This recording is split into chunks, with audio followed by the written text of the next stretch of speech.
ಜೈ ಶ್ರೀ ರಾಘವೇಶ್ವರ ಭಾರತಿ ಮಹಾಸ್ವಾಮೀಜಿ, ಜೈ ಶ್ರೀ ಕಾಡಾ ಸಿದ್ದೇಶ್ವರ ಸ್ವಾಮೀಜಿ. ಇದು ಸುಭಾಷ್ ಪಾಳೇಕರ್ ಕೃಷಿ ಆಂದೋಲನ, ಮಂಡ್ಯ ಜಿಲ್ಲೆ. ರಾಜಮುಡಿ ಭತ್ತದ ಸ್ಟಾಕ್ನಲ್ಲಿ ಇದ್ದೇವೆ. ಇಲ್ಲಿ ಯಾಕೆ ರಾಜಮುಡಿ ಅಂತ ಪ್ರಶ್ನೆ ಬಂದಾಗ, ಗ್ರಾಹಕರ ಅತ್ಯಂತ ಪ್ರಿಯವಾದ ಅಕ್ಕಿ ಇದು. 1 kg ಅಕ್ಕಿಗೆ 120ರಿಂದ 130 ರೂಪಾಯಿ ಅಂಗಡಿಯಲ್ಲಿ ಮಾರಾಟ ಆದರೆ, ರೈತರಿಗೆ 100 ರೂಪಾಯಿನಂತೆ ಮಾರಾಟ ಮಾಡೋಕ್ಕೆ ಅನುಕೂಲ ಇದೆ. ಇದರ ಇಳುವರಿ ಭತ್ತದ 90%, ಭತ್ತ 100 kg ಇದ್ರೆ 90% ಅಕ್ಕಿ ಇಳುವರಿ ಕೊಡುತ್ತೆ. ಹಾಗಾಗಿ ರೈತನಿಗೆ ಇದರಿಂದ ಹೆಚ್ಚಿನ ದುಡ್ಡು ಬರುತ್ತೆ, ಜೋಗು ತುಂಬುತ್ತೆ.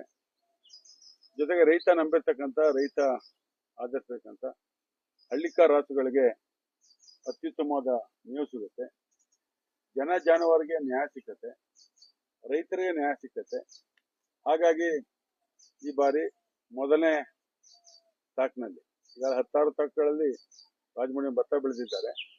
ಇದರಲ್ಲಿ ರೈತರ ರಾಜಮುಡಿ ಭತ್ತ ಬೆಳೆಗಾರರ ಸಂಘಟನೆಯನ್ನು ಮಾಡಿಕೊಂಡು ಯಾರು ಸುಭಾಷ್ ಪಾಳೇಕರ್ ಕೃಷಿ ಪದ್ಧತಿಯನ್ನು ಅಳವಡಿಸಿದ್ದಾರೆ ಅಂತಕ್ಕಂಥ ದೃಢ ನಂಬಿಕೆಯಿಂದ ಅಳವಡಿಸಬೇಕು ಅಂತ ಕೇಳ್ಕೊಂಡಿದ್ದಾಗ ಆ ನಿಟ್ಟಿನಲ್ಲಿ 10 ರೈತರು ಮುಂದೆ ಬಂದರು. ಅದರಲ್ಲಿ ನಾನು ಮೊದಲಾಗಿ ನಮ್ಮ ಕೇಶವಮೂರ್ತಿಯವರು ಸ್ಟಾಫ್ಗೆ ಬಂದಿದ್ದೇನೆ. ಮಾಡಿ ಒಂದು ಒಟ್ಟಾರೆ ಮುಂದಿನ ದಿವಸಗಳಲ್ಲಿ ರಾಜಮುಡಿ ಭತ್ತದ ರೈತರ ಒಂದು ಸಂಘಟನೆ ಮಾಡಿ, ಅವರು ದೃಢವಾಗಿ ಸುಭಾಷ್ ಪಾಳೇಕರ್ ಕೃಷಿ ಪದ್ಧತಿಯನ್ನು ಅನುಸರಿಸಿ ಹಳ್ಳಿಕಾರ ರಾಸುಗಳನ್ನು ಸಂವರ್ಧನೆ ಮಾಡಿ, ದೇಶಿ ಬೀಜಾನ ಸಂವರ್ಧನೆ ಮಾಡಿ, ಮಣ್ಣನ್ನು ಸಂವರ್ಧನೆ ಮಾಡಿ, ಮುಂದಿನ ಜನಾಂಗಕ್ಕೆ ಆರೋಗ್ಯಕರ ಭೂಮಿಯನ್ನು ಹಸ್ತಾಂತರ ಮಾಡೋ ಒಂದು ಧ್ಯೇಯದಿಂದ ಈ ಒಂದು ಕಾರ್ಯಕ್ರಮ ಹಮ್ಮಿಕೊಳ್ಳಲಾಗಿದೆ. ಹಾಗಾಗಿ ಈಗ ನಾವು ಕೇಶವಮೂರ್ತಿ ಜೊತೆ ಮಾತಾಡೋಣ, ಗ್ರಾಹಕರಿಗೆ ನ್ಯಾಯ ಕೊಡೋಣ, ಮಣ್ಣಿಗೆ ನ್ಯಾಯ ಕೊಡೋಣ. ನಮಸ್ಕಾರ ಕೇಶವಮೂರ್ತಿ.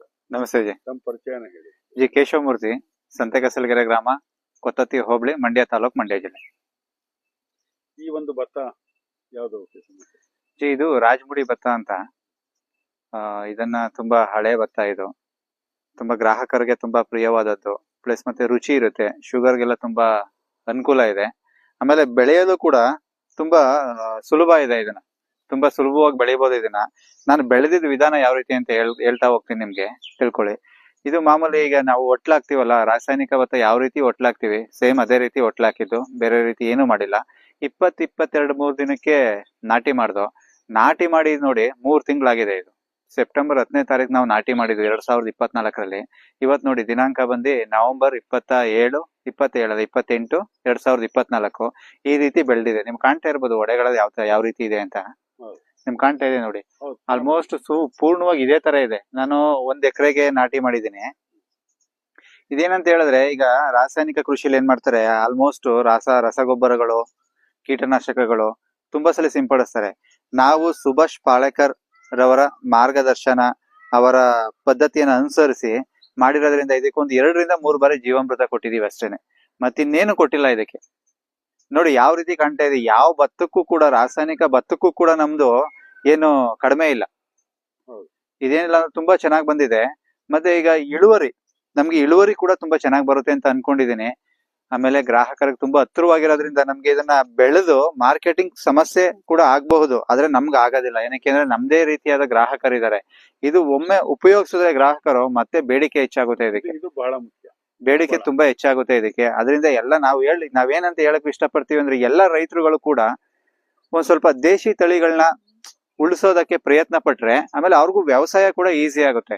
ಈಗ ನೋಡಿ ಲೇಬರ್ಸ್ಗಳು ತುಂಬಾ ಕರ್ಕೊಬರೋದು, ಔಷಧಿ ಹೊಡೆಯೋದು ಅದೆಲ್ಲ ಆಗದಾಗ ಏನಾಗುತ್ತೆ, ಪಕ್ಕದ ಗದ್ದೆಗಳು ತುಂಬಾ ಜನ ಬೆಳೆದಿದ್ದಾರೆ, ರೋಗ ರುಜಿನಗಳು ಜಾಸ್ತಿ ಆಗುತ್ತೆ. ನಮ್ ಜಮೀನಿಗೆ ಏನು ರೋಗ ಇಲ್ಲ. ನೋಡಿ ಎಷ್ಟು ಹಚ್ಚ ಹಸುರಾಗಿ ನಿಂತಿದೆ ನೋಡಿ ಪೈರುಗಳು, ನಿಮ್ಗೆ ಕಾಣ್ತಾ ಇದೆ, ನೋಡ್ತಾ ಇದ್ದೀರಾ. ಅದಕ್ಕೆ ನಾವು ಏನ್ ಹೇಳ್ತಾ ಇದೀವಿ ಅಂತ ಹೇಳಿದ್ರೆ, ಎಲ್ಲರೂ ಕೂಡ ಇದೇ ರೀತಿ ಒಂದು ಪ್ರಯತ್ನ ಮಾಡ್ತಾ ಹೋದ್ರೆ ನಮ್ ದೇಶಿ ತಳಿಗಳು ಕೂಡ ಉಳ್ಕೊಳ್ಳುತ್ತೆ, ಆಮೇಲೆ ನಮ್ಮ ಆರೋಗ್ಯ ಕೂಡ ಸುಧಾರಿಸುತ್ತೆ, ಜೇಬು ಕೂಡ ತುಂಬುತ್ತೆ. ಈಗ ನೋಡಿ ಮಾರ್ಕೆಟ್ ಅಲ್ಲಿ ನಾನು ನಿಮ್ಗೆ ಇನ್ನೊಂದು ಹೇಳಕ್ ಇಷ್ಟಪಡ್ತೀನಿ. ನೀವು ಅಮೆಝಾನ್, ಫ್ಲಿಪ್ಕಾರ್ಟ್ ಎಲ್ಲ ಯೂಸ್ ಮಾಡ್ತಾ ಇದೀರಾ, ನಿಮ್ಗೆ ರಾಜಮುಡಿ ಅಕ್ಕಿ ಬೇಕು ಅಂತ ನೀವು ಅಮೆಝಾನ್ ಗೆಲ್ಲ ಹೋದ್ರೆ, ನಮ್ ಸ್ನೇಹಿತರೆ ತಗೊಂಡಿದ್ದಾರೆ 350-400 ರೂಪಾಯಿ ಇದೆ. ಅಮೆಝಾನ್ ಅಲ್ಲಿ ನಾನ್ ತಿಳಿದಿರೋ ಸುಳ್ಳು ಹೇಳುವಂತ ನನಗೆ ಅವಶ್ಯಕತೆ ಏನಿಲ್ಲ. ಅದೇ ನೀವು ನೇರವಾಗಿ ರೈತರ ಹತ್ರನೇ ಬಂದ್ರೆ ನಾವ್ ಇವತ್ತು 120 ರೂಪಾಯಿ 130 ರೂಪಾಯಿಗೆಲ್ಲ ಕೊಡ್ತಾ ಇದೀವಿ. ಅವ್ರ ಕಣ್ಮುಂದೆ ಬೆಳ್ದಿರೋ ಭತ್ತ ಕೊಡ್ತಾ ಇದೀವಿ. ಅದು ಗ್ರಾಹಕರಿಗೂ ತುಂಬಾ ಅನುಕೂಲ ಆಗುತ್ತೆ, ರೈತರ ಜೇಬು ಕೂಡ ತುಂಬುತ್ತೆ.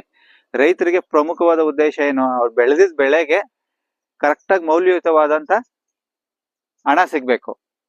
ಇದ್ರಲ್ಲಿ ನಾನು ವ್ಯವಸಾಯ ಮಾಡಿದ್ದೀನಲ್ಲ, ಇದ್ರಲ್ಲಿ ನಾನು ಏನೂ ಶ್ರಮ ಪಟ್ಟಿಲ್ಲ.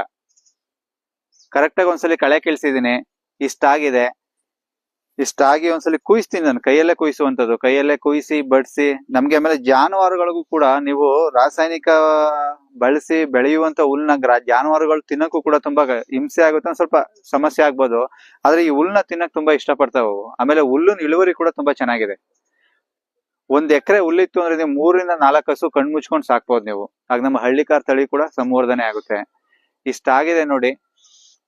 ಹಳ್ಳಿಕಾರದ ತಳಿ ಸಂವರ್ಧನೆ ಮಾಡಿದಂತ ಸಂದರ್ಭದಲ್ಲಿ ಕರು ಹಾಕ್ತಾ ನಮ್ಗೆ ಕಡೆ ಪಕ್ಷ 80,000 ರೂಪಾಯಿನಷ್ಟು ಆದಾಯ ಹೌದು. ಹಾಲಿನಿಂದ ಬರುತ್ತೆ. ಹೌದು. ಈ ಒಳ್ಳೆ ಕರುಗಳನ್ನ ಹೊರಿಗಳನ್ನ ಕೊಡಿಸೋ ಸಂದರ್ಭದಲ್ಲಿ ನಮ್ಗೆ ಒಳ್ಳೆ ತಳಿಯ ಕರುಗಳು ಸಿಗುತ್ತೆ. ನೆನ್ನೆ ಹೌದು. ಒಬ್ರು ಹೇಳ್ತಾ ಇದ್ರು, ಹೆಗ್ನಳ್ಳಿ ಬ್ಲಡ್ ಲೈನ್ ಇದು ಕೊಡಿಯಾಲ ಹತ್ರ ತಡಗವಾಡಿನಲ್ಲಿ ಪ್ರದೀಪ್ ಅನ್ನೋರು ಹೊಸದಾಗಿ ಸಾಕಿದ್ದಾರೆ ಅಂತ. ಹೌದೌದು. ಇಲ್ಲಿ ಹೊಸದಾಗಿ ಸಾಕಿದ್ದಾರೆ ಅನ್ನೋ ಪದ ಉಪಯೋಗಿಸ್ತಾ ಇದ್ದೀನಿ. ಯಾಕೆಂದ್ರೆ ಹೊಸ ಒಂದು ನಮ್ಮ ಪೀಳಿಗೆ ಈ ಒಂದು ಹಳ್ಳಿಕಾರ್ ಬಗ್ಗೆ ಬಹಳ ಆಸಕ್ತಿಯಿಂದ ಮುಂದೆ ಬರ್ತಾ ಇದ್ದಾರೆ. ಅಂದ್ರೆ ಆಕರ್ಷಣೆ ಅಂದ್ರೆ ಅದ್ರ ದುಡ್ಡು ಬರ್ತಾ ಇದೆ ಅಂತ. ಹೌದೌದು. ಒಂದು ಕರು ನಾನೇ ನಮ್ಮ ಮನೆಗೆ ಬೇಕಾದಂತ ಒಂದು ಕರುವನ್ನ ಕೊಡೋದಕ್ಕೆ ನಮ್ಮ ಸ್ನೇಹಿತರ ಹತ್ರ ಕೊಟ್ಟಿದ್ದೇನೆ. 75,000 ಕೊಟ್ಟರು ಕರು. ಹೌದೌದು. 75,000 ಕೊಟ್ಟು ಅಂದ್ರೆ ನನ್ನ ಕರು ಬೆಲೆ 75,000 ಆಯ್ತು ಅಲ್ಲಿಗೆ. 1 ವರ್ಷ 6 ತಿಂಗಳದು. ಹೌದೌದು. ಯಾವ ಇನ್ವೆಸ್ಟ್ಮೆಂಟ್ ಇಷ್ಟು ದುಡ್ಡು ಬರ್ಲಿಕ್ಕೆ ಸಾಧ್ಯ ಇದೆ? ಇಲ್ಲ. ಅದನ್ನ ನಾವು ಒಂದ್ ಲೆಕ್ಕ ಹಾಕ್ಬೇಕಾಗತ್ತೆ. ಮತ್ತೊಬ್ರು ಉಳ್ಳೆನಳ್ಳಿದೊಂದು ಹೊರಿ